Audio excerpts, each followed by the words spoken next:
Job రాలేదు, పరిష్కారం దొరకలేదు. మరొక వైపు టోటల్ ఉద్యోగాల భర్తీ వర్గీకరణ జరగక ముందే చేసే ఒక భయంకరమైన కుట్రకు రేవంత్ రెడ్డి గారు సర్కారు పాల్పడబోతున్నది.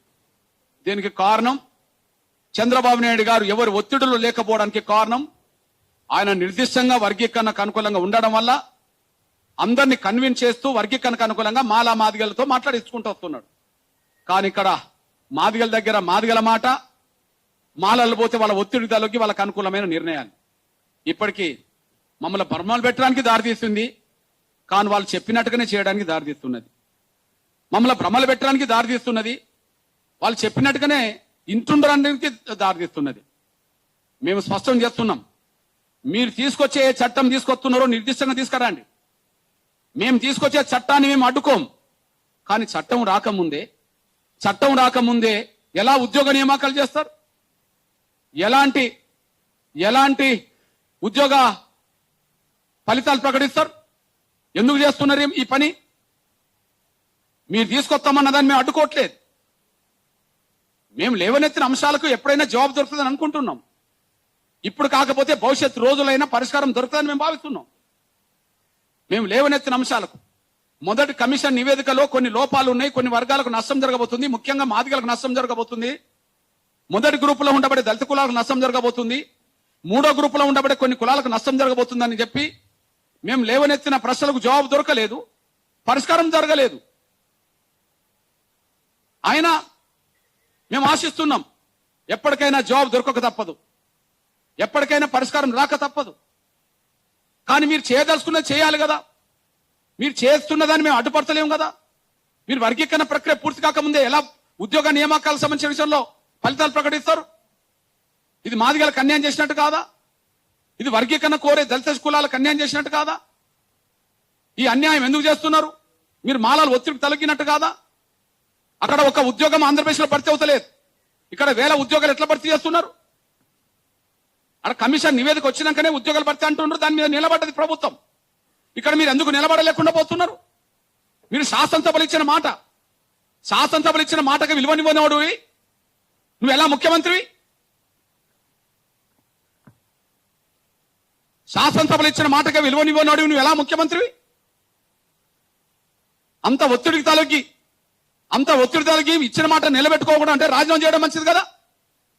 మాటను నిలబెట్టుకోవడానికి, మాదిగలకి ఇచ్చిన మాట నిలబెట్టుకోవడానికి కాంగ్రెస్ లో మాలల ఒత్తిడికి తలొగ్గలేదు. అవసరం అంటే ముఖ్యమంత్రి పదవిని వదులుకున్నాడే గాని ఇచ్చిన మాట కోసం నిలబడ్డాడనే ఒక కీర్తన ఉంటది కదా. ఎల్లకాలం ఉండలేవు ముఖ్యమంత్రి పదవి మీద,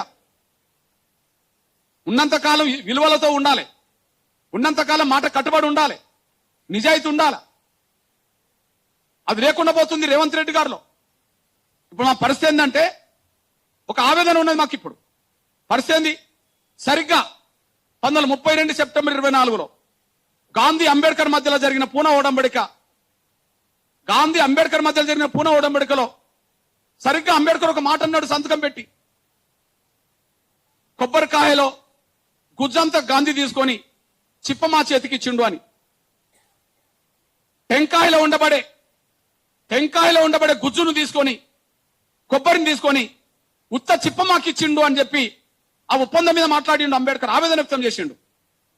ఇప్పుడు వర్గీకరణ చట్టం తీసుకొస్తామని ఆ చట్టం రాకముందే టీచర్ పోస్టులు భర్తీ చేస్తావు, మీరు జూనియర్ లెక్చరర్ పోస్టులు భర్తీ చేస్తావు, మీరు గ్రూప్ 1 భర్తీ చేయడానికి సిద్ధం చేస్తావు, మీరు గ్రూప్ 2 సిద్ధం చేస్తావు, నువ్వు గ్రూప్ 3 సిద్ధం చేస్తావు, అన్ని డిపార్ట్మెంట్ల ఉద్యోగాలన్నీ భర్తీ చేస్తావు.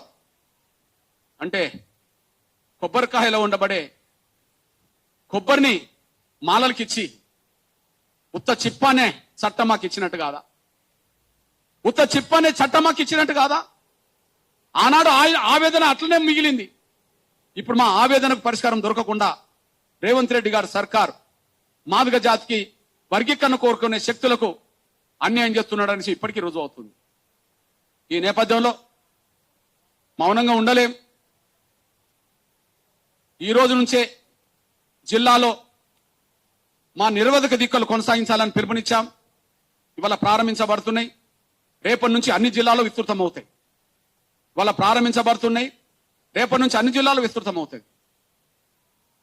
ఈ రోజు నుంచి వర్గీకరణ చట్టం వచ్చేంత వరకు, ఈ రోజు నుంచి వర్గీకరణ చట్టం వచ్చేంత వరకు ఎలాంటి ఉద్యోగ నియామకాలు చేపట్టద్దని ప్రతి జిల్లా కేంద్రంలోనూ ప్రతి మండల కేంద్రంలోనూ ఎంఆర్పిఎస్, ఎంఎస్పి అన్ని అనుబంధ విభాగాలు, స్టూడెంట్ విభాగం మినహాయించి, ఒక స్టూడెంట్ విభాగం మినహాయించి అన్ని అనుబంధ విభాగాలకు సంబంధించిన నాయకులు కార్యకర్తల ఆధ్వర్యంలో నిరవధిక దీక్షలు చేస్తాం.